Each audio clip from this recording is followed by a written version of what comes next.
power of no is more powerful than the yes. And that looks like saying no to things, whether it's your friend saying, oh, can't go to the party. Whether do you want this drink of alcohol? No. Do you want to go party? No. Do you want to do this? No. Obsess over the smallest details, because when you start leaving stones unturned, then you're being okay with not going through certain aspects. Then how can you expect to become the best in the world at whatever you want to do? It's not possible, because there's someone, as I've said, there's someone doing more than you, and that person is not leaving things up to chance. They're failing more than you, and they've already learned 2 months ago the best way of doing it, while you're still there doing the same thing over and over again. Or by this time you probably just stopped. They're ahead, and they've been doing that for a long time. Therefore they're going to be ahead of you. They're not leaving things to chance. You align with your values every single day. The Sculpted Podcast, the logo, the 3 pillars: professionalism, dedication, and effort. Those are my 3 pillars. You need to align with your 3 pillars every single day. Do us a quick favor, guys. Hit the follow, subscribe button. Share this with someone who would benefit from it, and help us grow, as the more we grow, the better the episodes we'll get. Thanks, guys, for helping us, and let's get into the episode. And he's here. He is here. Cristiano has entered the building. Welcome, wherever you are, to the Old Trafford Theatre. Yes, guys, welcome back to the Sculpted Podcast. Today, we're going through 100 habits that you can incorporate into your life every single day to start sculpting yourself. So what we're going to do is I'm just going to go through 100 different habits that I've written down, and I'll go through the reasoning why you can incorporate them, how you can incorporate them, and also just going through the reasons of how they can sculpt yourself every day, basically. Because something that I've noticed is that even on my worst days, it's still probably better than some of your best, or let's say all of your best, because I have these habits that I just do unintentionally sometimes, because they're so pre-established in my lifestyle, in my routine. I don't typically have a routine, because with being in a professional football environment, you don't really have the ability to have a routine because things can change so quickly. But through my routine and through my daily havoc, I have habits. And these are things that are really fundamental to improving, to refining, and to sculpting. So what I'm going to be doing, as said, is going through these habits and giving reasoning to how you can start incorporate them, giving reasoning to how you can start utilizing them to get the most out of every single day.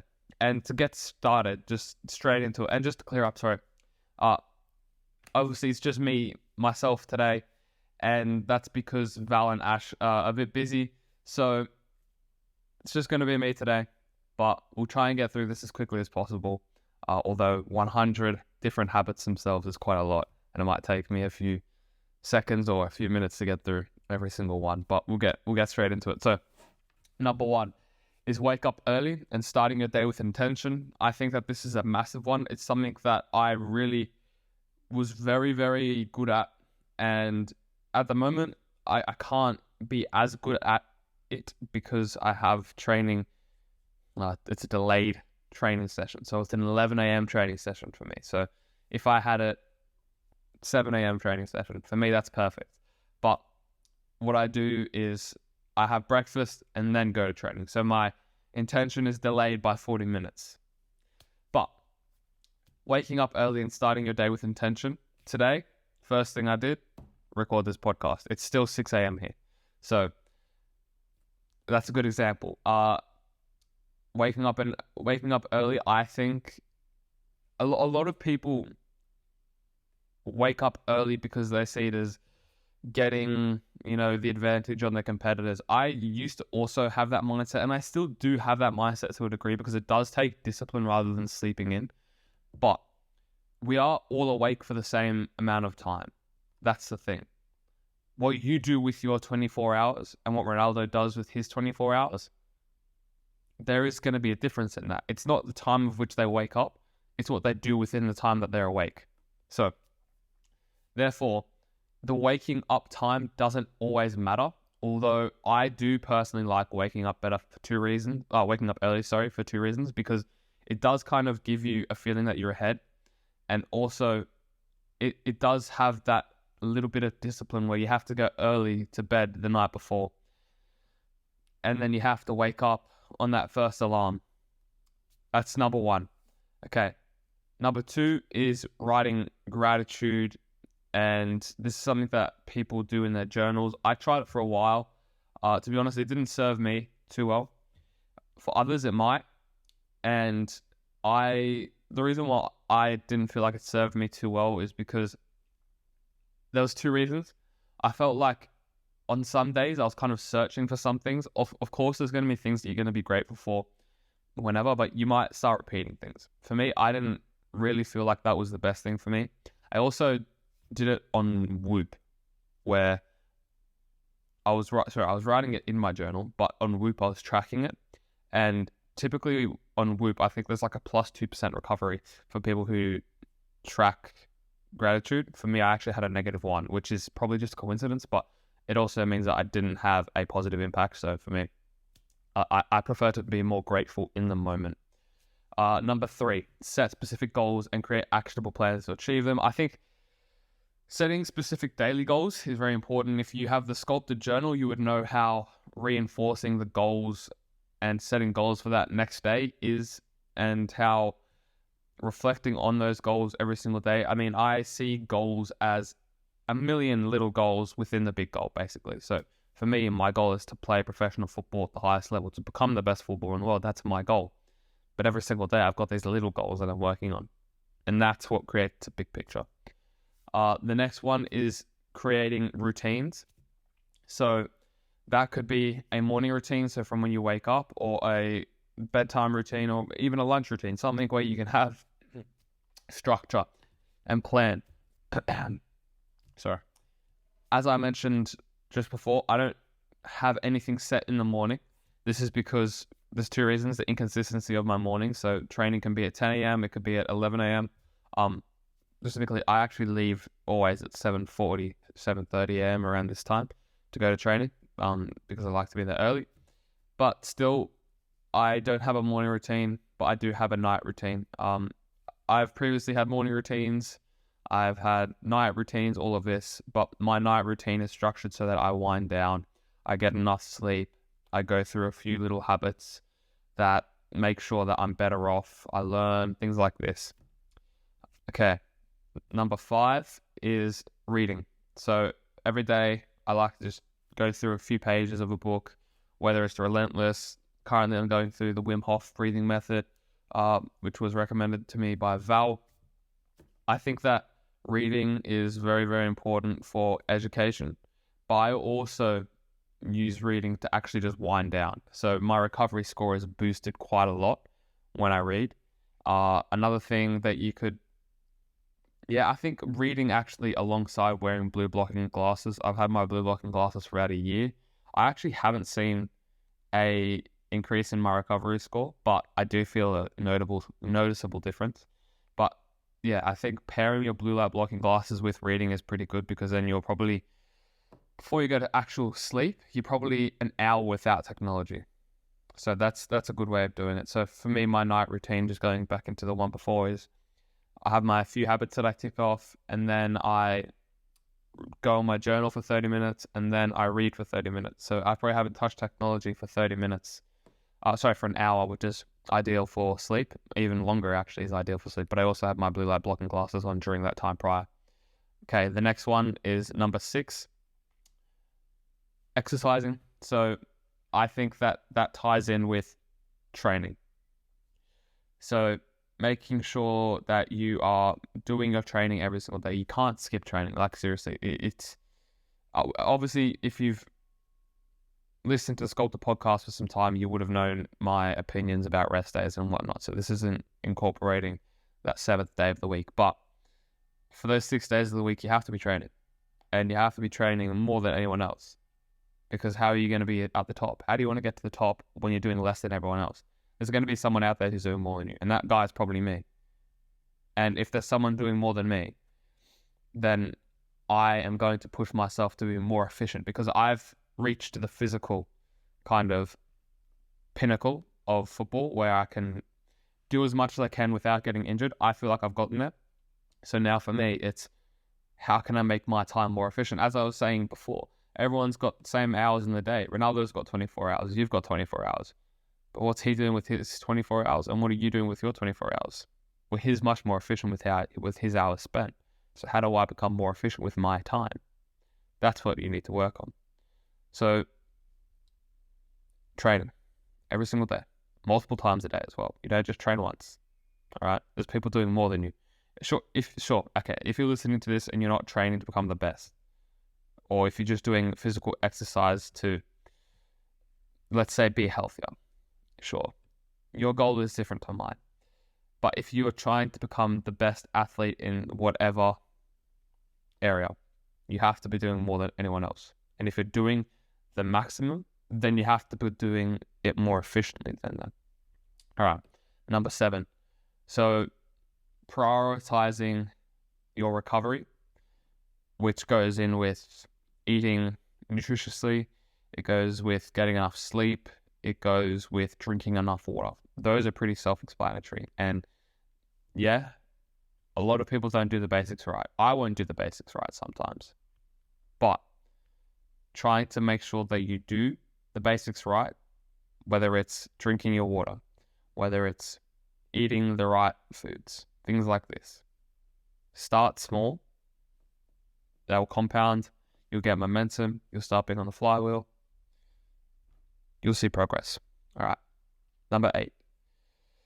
So I think that journaling is very important, not just for tracking progress, but also tracking self-awareness. I think that that's a big one.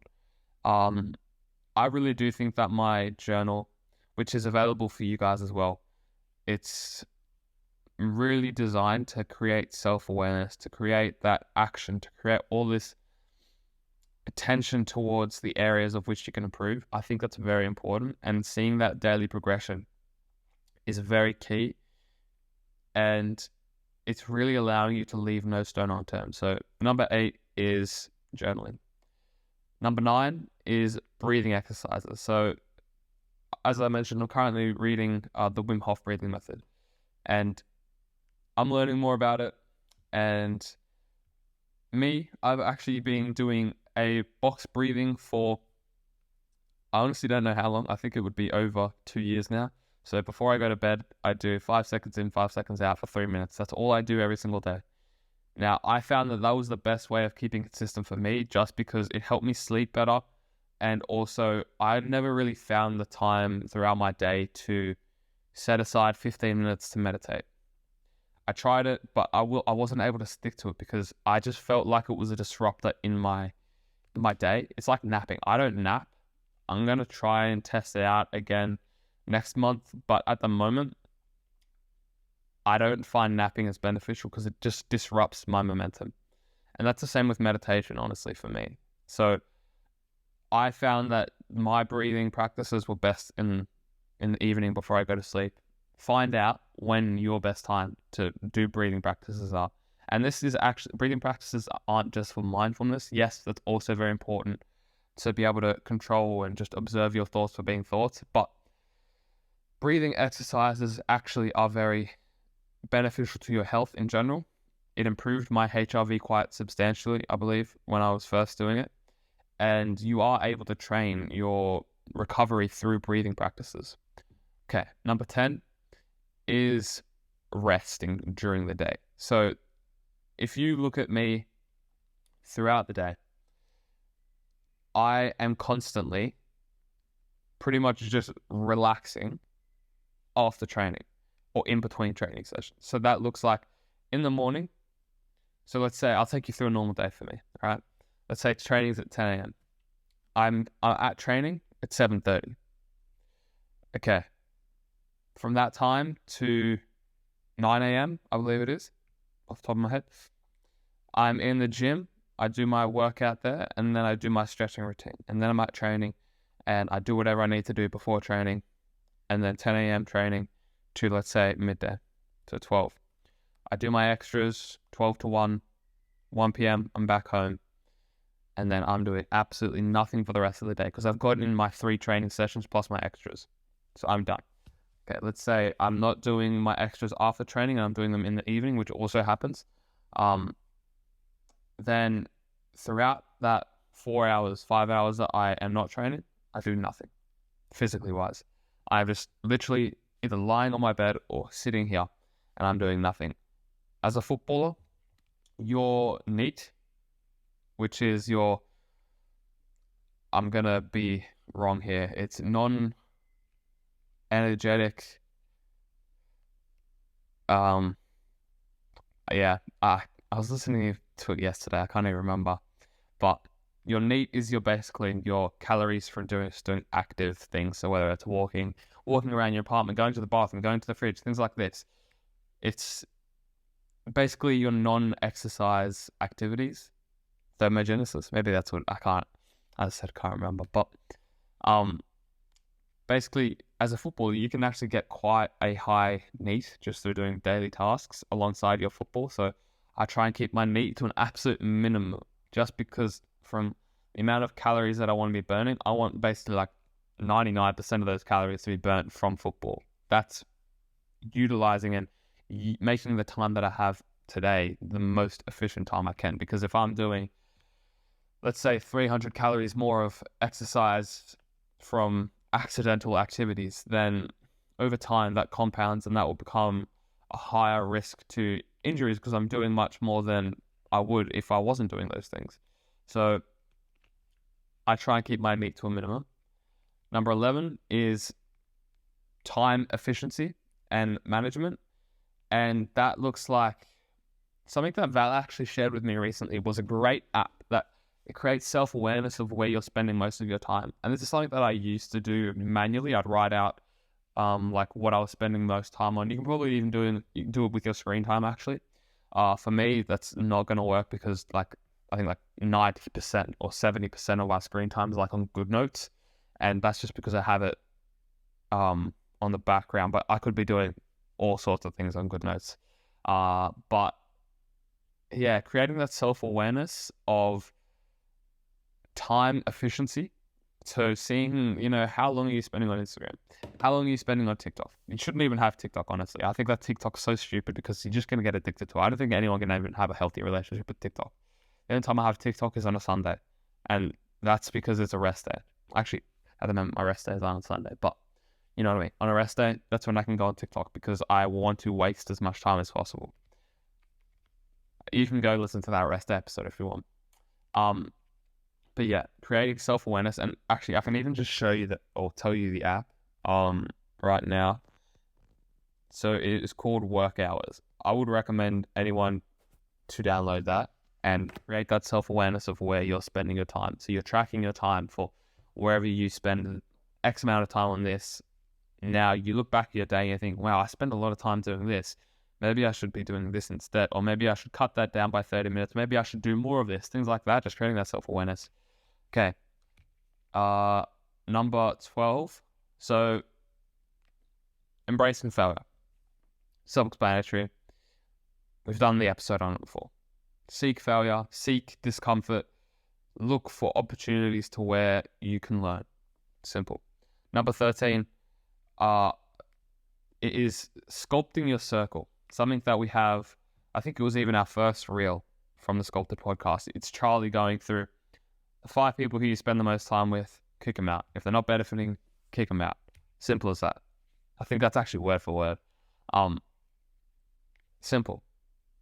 The people who you spend the most time around with are nurturing you, and you will become the average of them.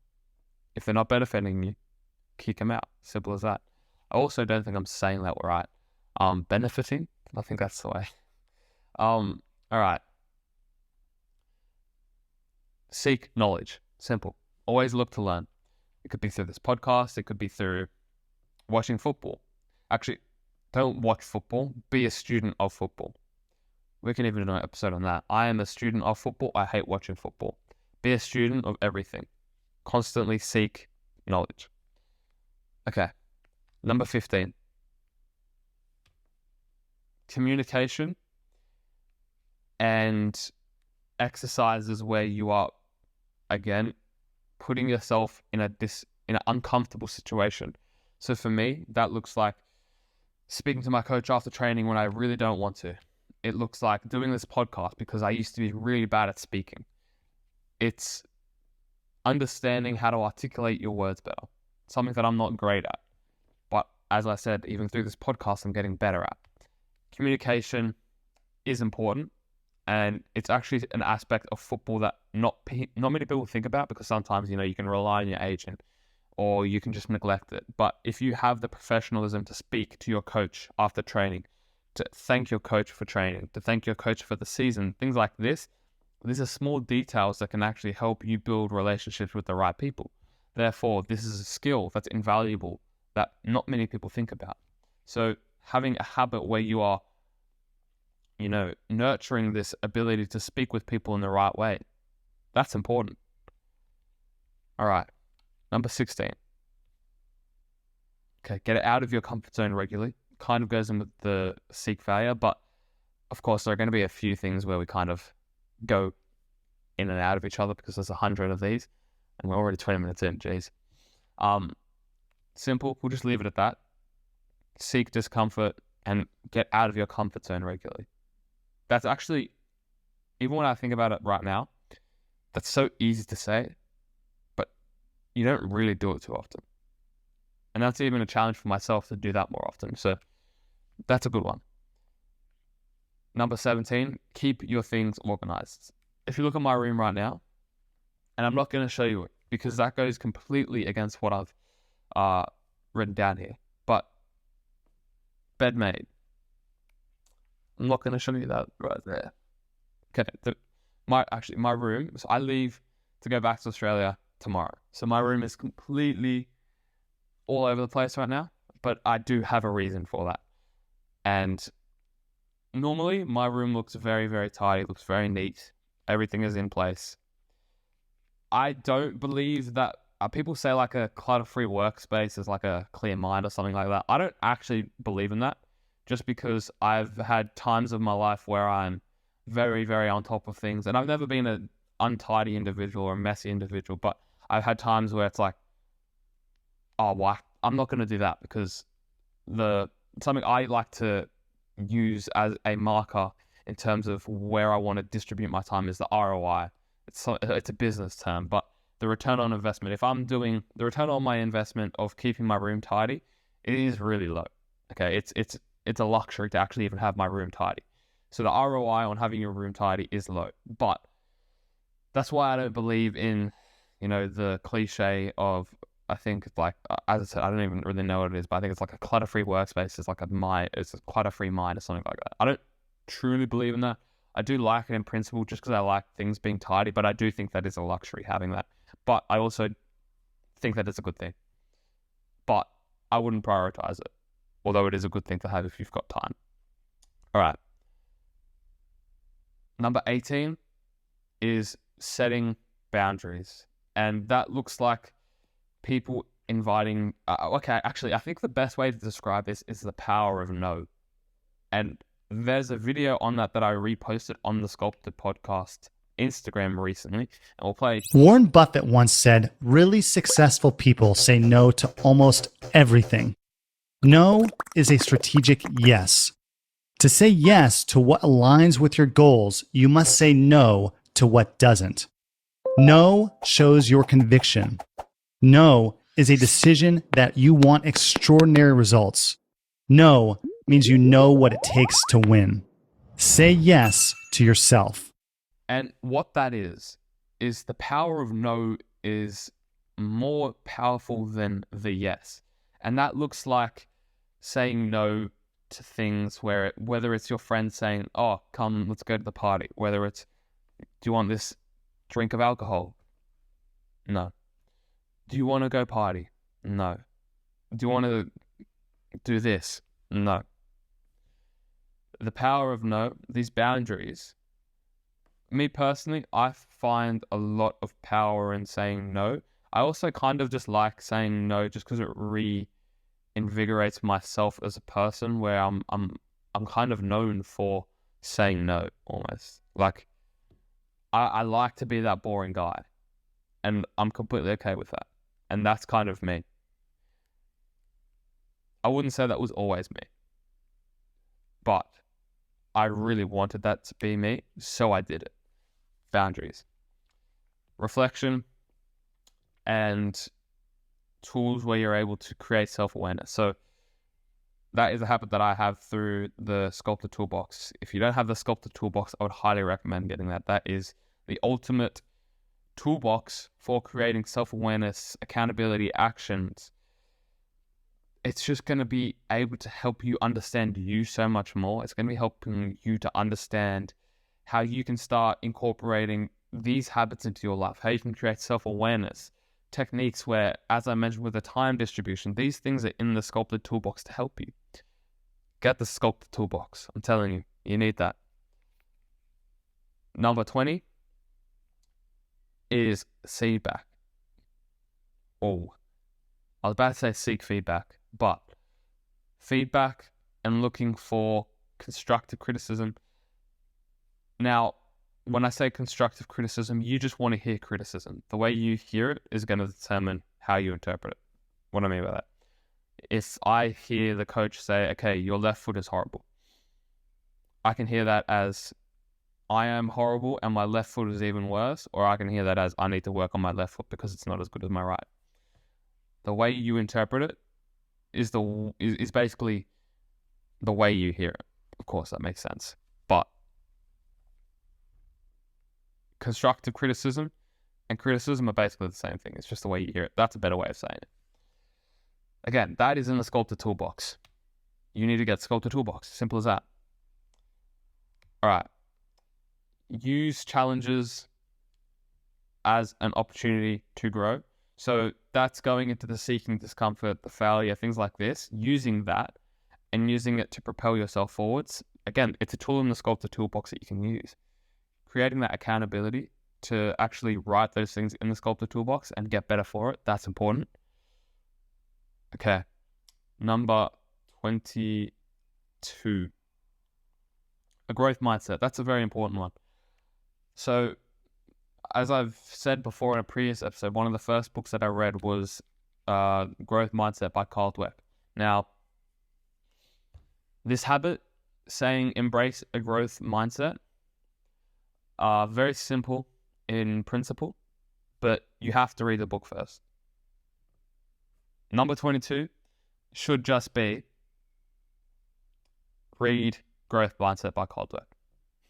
And then from there, once you've refined and gotten better, 22 then becomes have Carl Dweck's principle of growth mindset in habit, essentially.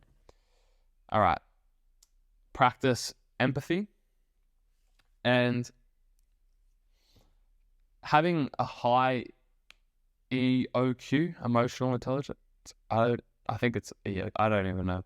But having a high emotional intelligence is very important. Now, I think that just creates self-awareness to see how fortunate you are as an individual. Also, understanding how you could use your circumstances to make you better off. I think that's very important. Also, understanding how other people see things from your perspective or their perspective. So having a high EOQ can actually come through empathy. So if I'm seeing a homeless person on the street and I'm thinking, oh, they're the scum of the earth. And then I put myself in their shoes and I'm thinking, okay, well, it's a pretty unfortunate situation being homeless. Now, if I was homeless, what would I do? And I'd be thinking, well, I would never want to become homeless in the first place. And how would I make sure that doesn't happen? Well, this is what I do, this is what I do, this is what I do. Now, putting yourself in their shoes, it gives you that perspective of how things are different. And even it puts you in that perspective of how fortunate you are. Now, I think that the homeless example was a horrible example, honestly, because there's a few things about homeless people that isn't down to them, whether it's a disability or things like that, but that's not the podcast episode, so we won't go into that. But empathy and things like that will help you with your emotional intelligence, which is a very important thing. All right. 24 is creating a strong network. Now, that ties into the friendship circle, but more specifically with having a strong network, it's having people that you can call on outside of your friendship group, whether it's a nutritionist, whether it's a, I'd say a mental skills coach, rather than a psychologist or a, what do you call it when you, a therapist, that's the one. I would say having a network of people, that's very important. Obviously, my network is full of people, 18,000 of them, in fact, on LinkedIn. Now, that network you should have as well. Genuinely speaking, if you don't have LinkedIn and you're not on LinkedIn, growing your network as a footballer, as a entrepreneur, as anyone, you are severely missing out. And a tribute to that is how I managed to get some brilliant, like, some of the best guests in the world onto the podcast already. Like, how many Premier League staff members have we had already? It's crazy. It is genuinely crazy. And that's all through my LinkedIn network. So that is 24. 25 is focusing on one thing at a time. Now, I'll be completely honest with you. I actually do distribute my focus in different areas at the same time. What that means is I'll watch like a YouTube video in the background whilst doing work. Now, the reason why I do that is because I find myself throughout the day doing very, very mundane work.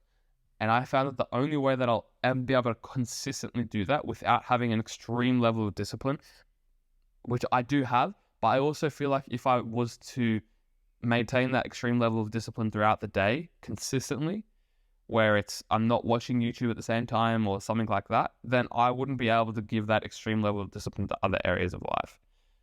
So therefore I have that substitute. But I do also, like for when I'm reading or for when I'm doing something where I really do need to focus, the podcast, for example. I mean, I'm not watching YouTube whilst doing this podcast, but having that focus on one thing at a time, that is important. And that will be able to boost your productivity. It will be able to boost your discipline, things like this. Also, I'm just looking at the time. We're only halfway through the list. Sorry, we're a quarter way through the list and halfway through the episode. So therefore, I think we're going to do this in 2 different episodes. But actually, the next episode, I'll be back in Australia. That's kind of crazy to think about. Anyways, 26. Effective decision making. So that only comes through poor decision making, I believe.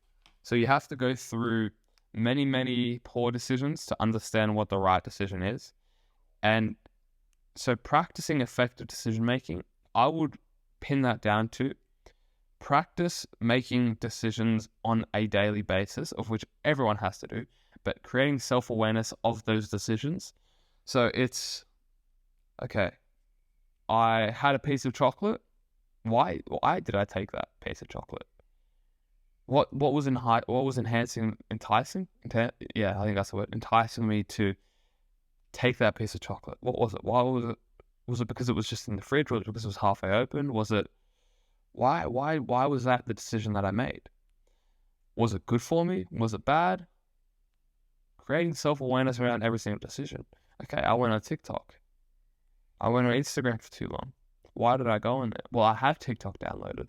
Would I have gone on TikTok if I didn't have TikTok downloaded? No, I wouldn't have. Delete TikTok. Okay, well, I'm on Instagram. I was on it for an hour today. I still need Instagram, but I shouldn't be spending an hour on it. I need Instagram because I need to communicate with people. Okay, what can I do? Okay, create a 15-minute time limit on Instagram. Done. Now you can get in your 15 minutes of scrolling. And if anyone needs to message you, they've had their time to message you. And once you ran out of your time limit, then you're not allowed back on it. And what I would do with that is get your friend to create your password so you don't know what your password is. Number 27, taking ownership for everything. So everything that happens to you, you need to take ownership for. Now, whether it's your fault, quote unquote, or whether it's not, you still take responsibility because it happened to you. Don't be a victim. I believe that I've said it before in a previous episode. There is a research on how playing the victim, whether you're right or whether you're wrong, playing the victim doesn't help you. It hinders you so much more. So even if you're in a worse off situation, just believing that you're in that worse off situation is going to make it actually worse. So take accountability for that situation. Use it and don't lose it. Take ownership for everything. Number 28 is learn from others. Success leaves clues. It's even just going through this podcast. You will find habits here that you can incorporate. Now, I'm not saying you should learn and incorporate every single one of these 100 habits. Don't do that. But incorporate, I don't know, a few. Let's say, okay, actually, this is important for the episode. Let's say, okay, I want you from this episode. Okay, yeah, let's just make this. Number 28, sorry, is take 5 habits, just 5.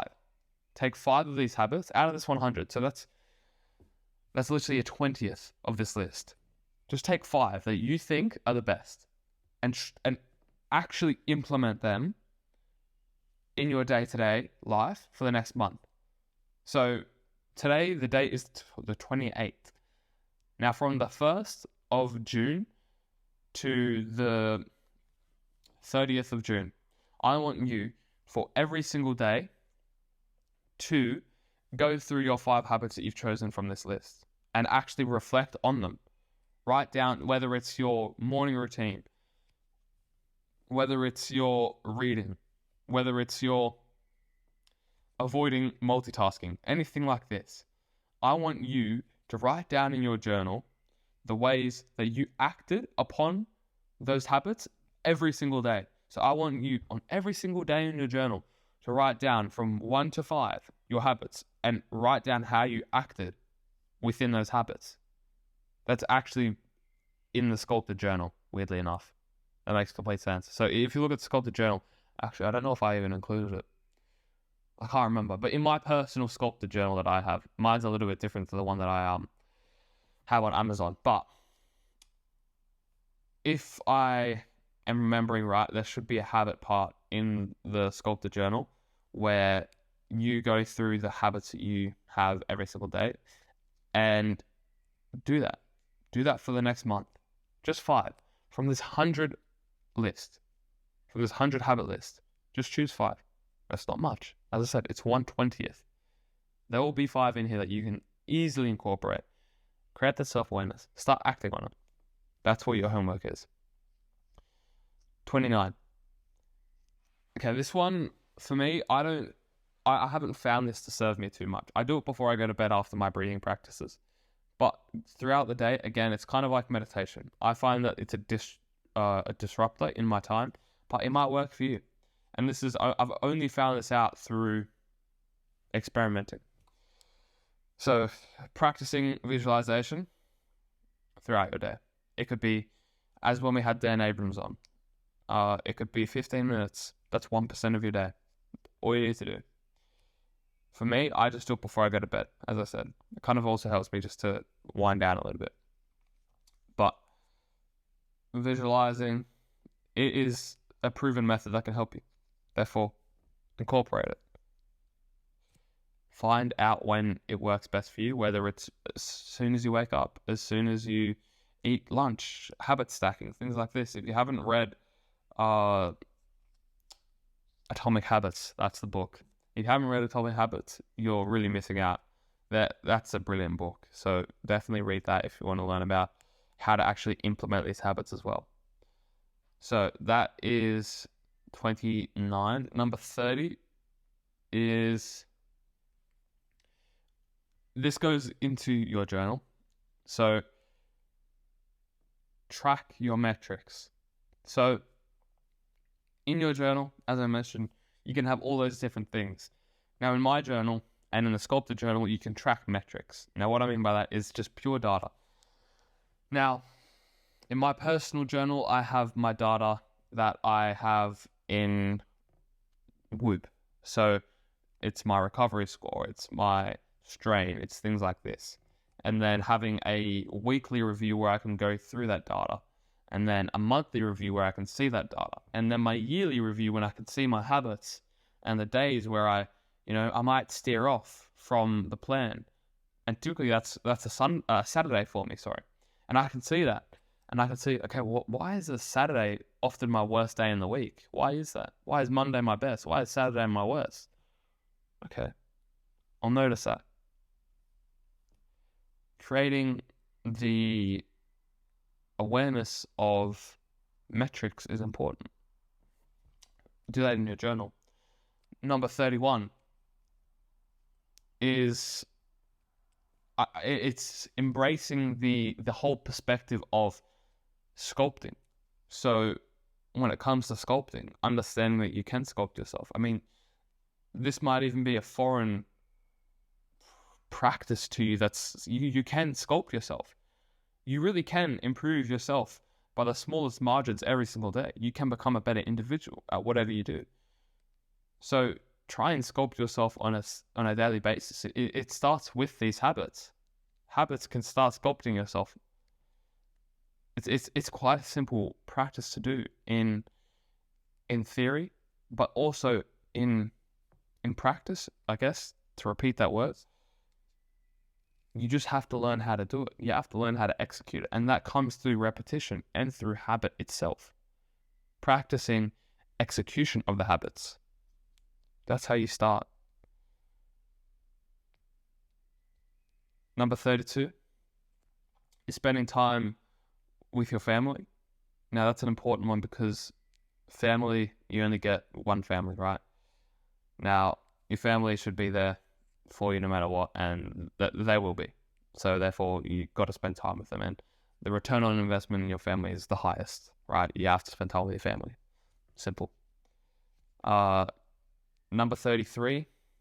So stress management, that's something that I would say there's two ways of approaching it. I'd say stress management should be managing your stress in the moment. So that could be through breathing exercises. If you've got Whoop, you'd know about your stress monitor. Going through ways to manage your stress in the moment is important. But I would say the most important stress management is actually putting stress upon yourself every single day purposely.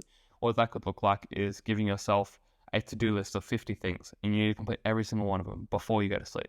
That's going to be a stressful day for you. And you better be able to complete it, because if you're not, there's someone who is doing that. Someone else who is doing those 50 things, and they're getting ahead of you. They're better at dealing with stress. Attack the stress. All right. Number 34 is reviewing your goals, and that goes through the journal again. I'd say that in the Sculpted Journal, you're ticking off so many habits just within that. And the Sculpted Tool Box, there's so many habits in there that you're not leaving any chances to chance. You're not leaving any stone unturned. You have to be going through your goals, your daily goals. You have to be reviewing them, because at the end of the day, as I've mentioned just before, the big picture is made up by a million small little goals. So you have to pay attention and detail to every single one of those goals. Review them every single day in your journal. It's there for you. Number 35 is look for new ways of doing things. So that looks like if you're doing the same training session every single day, the word insanity is doing the same thing over and over again and expecting different results. Therefore, you have to adapt and you have to change. So always look to start changing things, whether it's by the smallest detail and starting to change it to a bigger detail.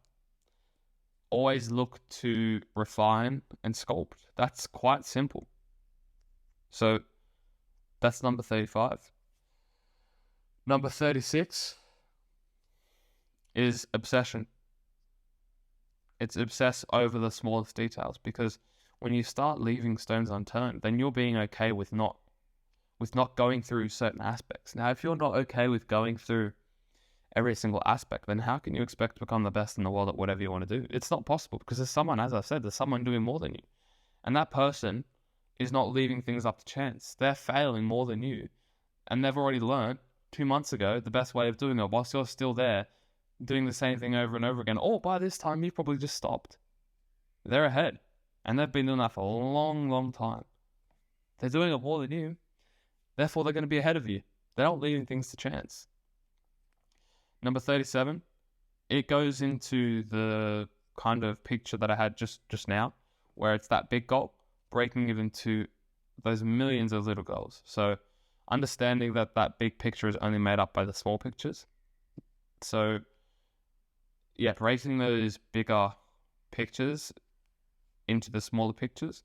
And that could be literally just an exercise as simple as that. Just drawing, let's say, a big circle. And in the, well, let's say around the circle, it says your ultimate goal.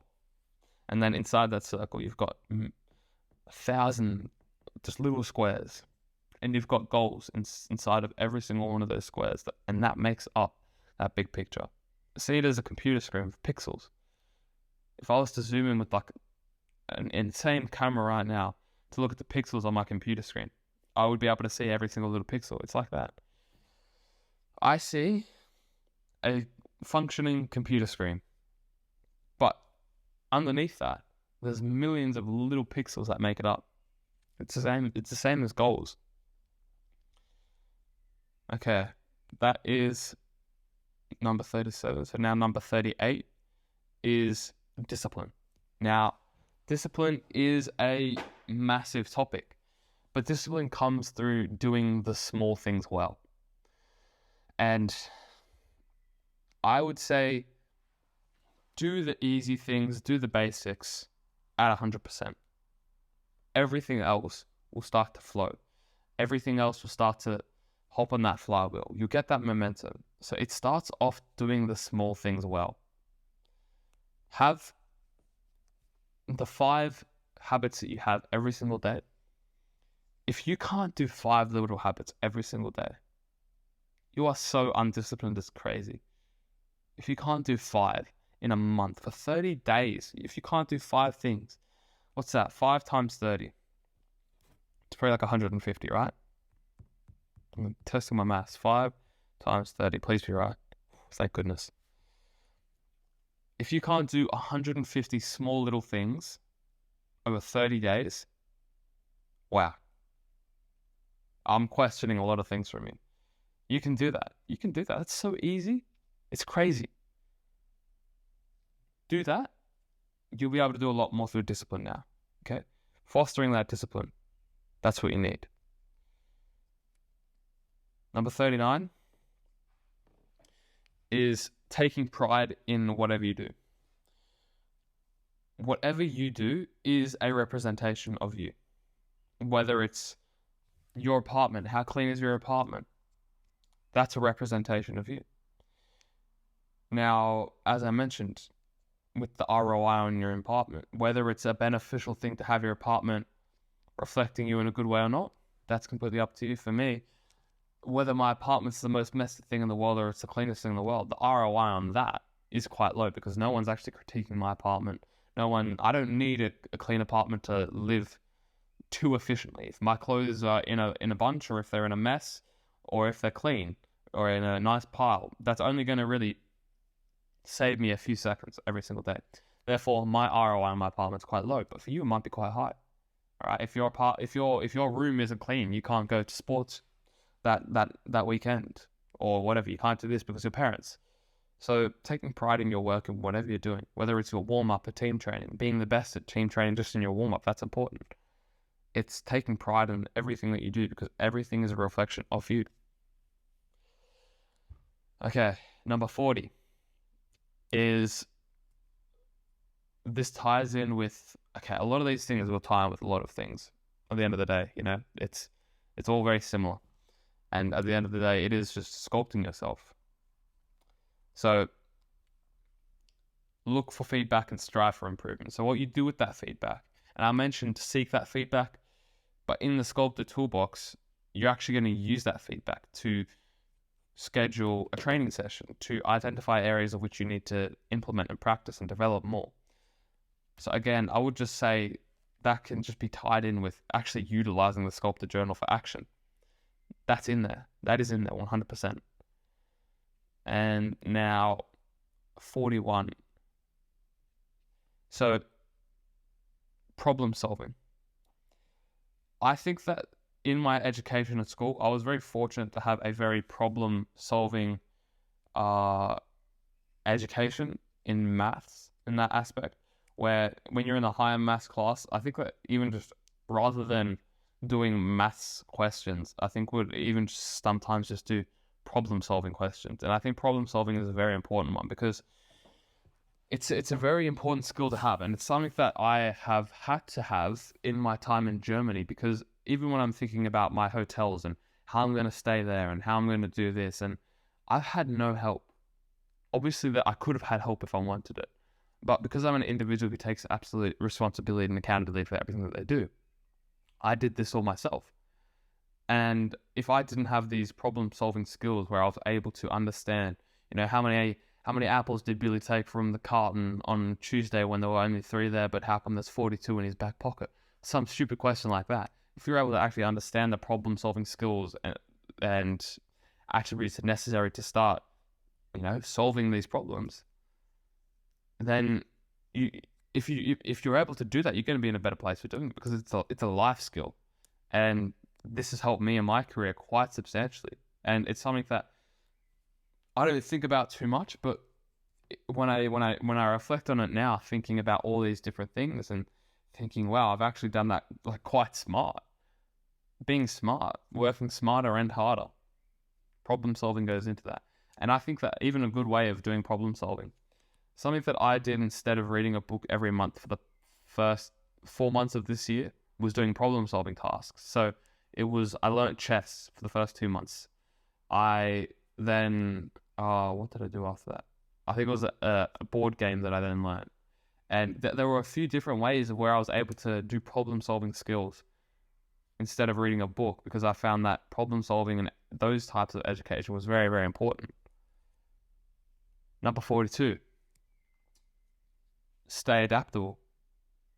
So that is looking at, as a cleaner, you have to be adaptable. And for me, that's every single day I have to adapt to my situation. I have to adapt to tomorrow. I'm flying out. Okay, well, if I don't train tomorrow, and it's a Monday that I leave, and I don't train tomorrow, that means when I arrive in Australia, it's going to be a Wednesday.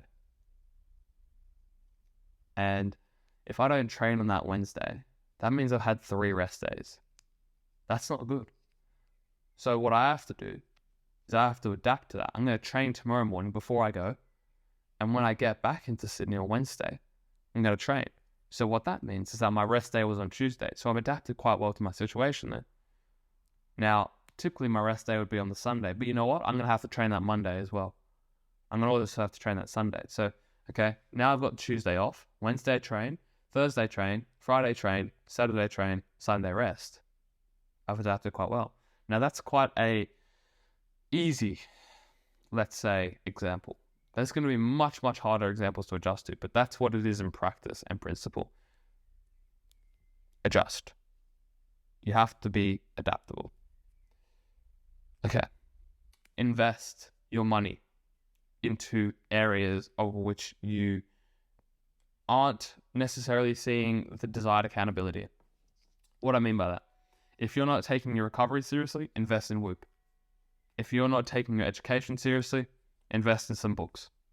If you're not taking your if you're not taking your mindset and your mental game seriously, invest in the Sculpted Journal. Invest in the Sculpted Tool Box. Because you spent your money in a certain area, you are more accountable for using that now, because you don't want to waste your money. If you invest $500 into something, you'll be pretty annoyed if that $500 doesn't give you a return. Therefore, if you spend $500 and you don't give any attention back to it, then you've just wasted $500. So if you're able to invest your money into things there is a forced accountability there because you don't want to be ripped off. You will use it more. Number 45 is take rest days. You know the episode. I hope that you've listened to it. If you haven't, you need to listen to that because you need to take rest days. Simple as that. Take rest days. That's number 45. Okay. Number 46 is that's a difficult word for me to pronounce. Prioritization of tasks. Now, that looks like in your day, that's learning from how you work best. So if you get all of the hard stuff done in the day first, then the rest of the day you can relax a little bit more. You can still do the things that you need to do in the rest of the day, but once you've got those hard things done, then it's much easier for you to do the rest because you've got that momentum. Now, if you used to do it the other way around, that might not work for you. So prioritizing your tasks of which benefit you the most, that's how you can get the most out of your day. That's how you can be most efficient. Something that I did, this would have been early 2022 when I was creating my journal. No, it must have been late 2021. I went through my journal every single day of 2021 and found out how many tasks I had on my to-do list and how many of them I actually completed. So I think it was probably like 16 on average. This is just an example. I don't know what it was, but let's say I had 16 things on my to-do list every single day and I only completed 8 of them and 4 I actually finished. Therefore, on my 2022 journal, I had a must complete of 4 and to work on an additional 4. And then underneath that, I had a 2 of just to do, just to create that self-awareness of I need to do them. If I get them done, great. If not, I can do them tomorrow. That's what I found out works for me the best. Just doing 4 musts. Must do these 4. Underneath, I can work on them, but I don't need to complete them. And then the 2 underneath that is if I get to them, great. If not, push them to tomorrow, push them to next week. Those aren't too important right now. Prioritizing it, finding what works best for you. Okay. Efficient communication. That goes with the previous point. But what we can tie that into is making every single interaction you have a purposeful interaction. Whether it's with your mum, whether it's with your dad, making it positive so that it actually ties in with that reference of Kobe Bryant where everything around you is your environment and it's your library to make you a better person of where you want to go. So whether it's speaking to your mum and that goal of the conversation to be, okay, mum, can we get to training 20 minutes earlier for the next month because I want to work on this. Having purpose behind everything. The world is your library. Use it. Use every conversation to benefit where you want to go. Whether it's the most unimportant conversation, sorry guys, my English is not great. It's something I need to work on.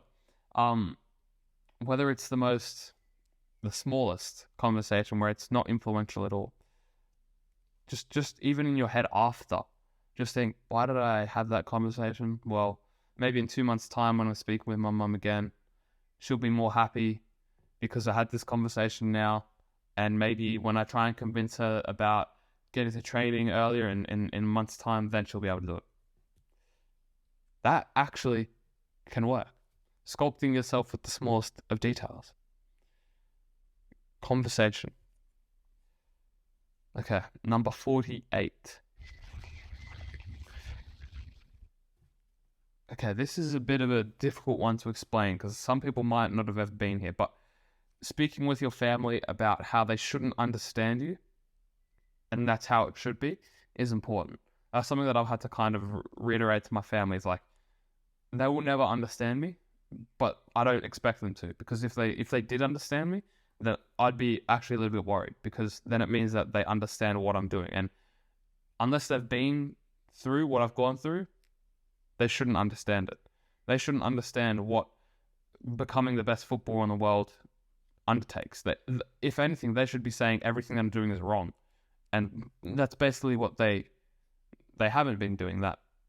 Maybe previously they have, But now it's at the point where I'm like, no, I want you to not understand what I'm doing, because if you did understand it, you're coming from an aspect where you're thinking everyone is normal and everyone should be doing the same thing. Well, sure, if that's what you want to do, but for becoming the best footballer in the world, you need to be doing the exact opposite of what everyone's doing.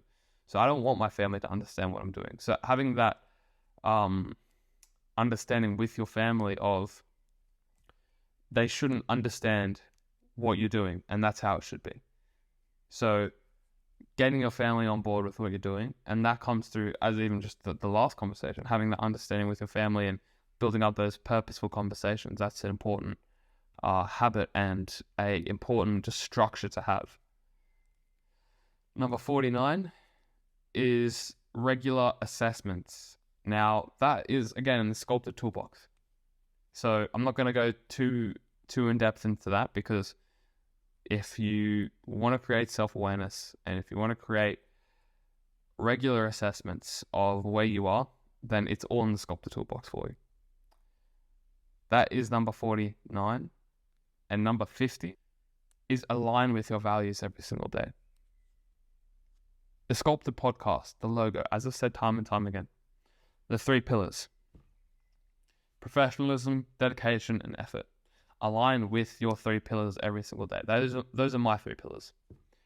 You need to align with your 3 pillars every single day. Write it down in your journal. That's what's in the Sculpted Journal as well. That is a habit in itself. Aligning with your values. Whether it's, okay, for me, my professionalism, I get the training, I'm the first one there, and I'm the last one out. Great, professionalism. Dedication. Again, first in, last out.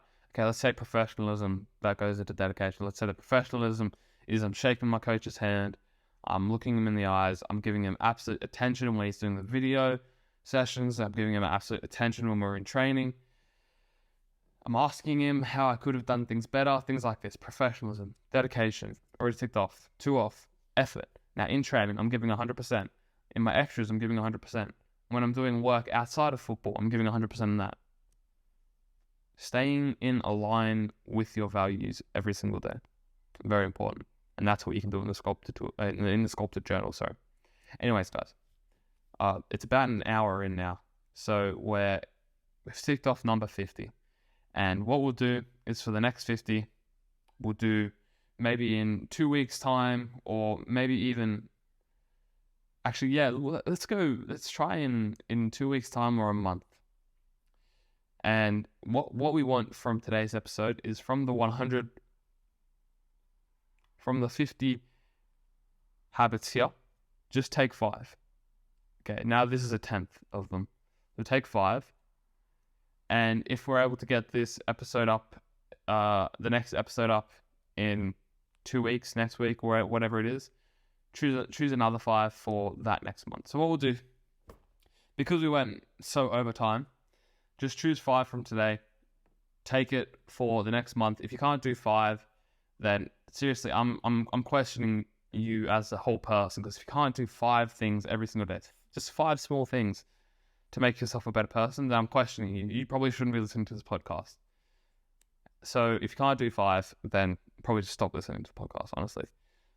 Choose 5, do them every single day, write them in your journal. Get the Sculpted Journal, right? A lot of the things that you can start ticking off in the journal, you could literally just do in the journal itself, right? If you want to tick off 5, I think that there'd probably be at least 15 things from this habit list of the 50 that are in the Sculpted Journal, and then an additional 15 probably in the Sculpted Tool Box. So if you get those 2 things right now, they're both on Amazon for PDF downloads. They're not too expensive from the PDF perspective. So if you get those 2, you're ticking off about 30 habits very, very easily. 15 every single day from the journal, and then every 2 days you'll be able to tick off 1 or 2 from the Sculpted Tool Box. Very, very simple. If you get that, you're done. You're sculpting yourself every single day to become a better person. Anyways, guys, I really hope that you can take some value from this episode, from the 50 habits that are here, and the coming 50 in the next episode.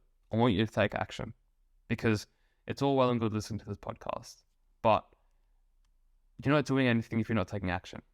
And you're not going to see any actual results if you don't take action. So reiterating that, take action, stay accountable. And thank you guys for listening to this episode of Sculpted Podcast. Hopefully we'll see you on the next episode, the next 50, and we'll catch you later. I'll be in Australia next time, actually, so see you then.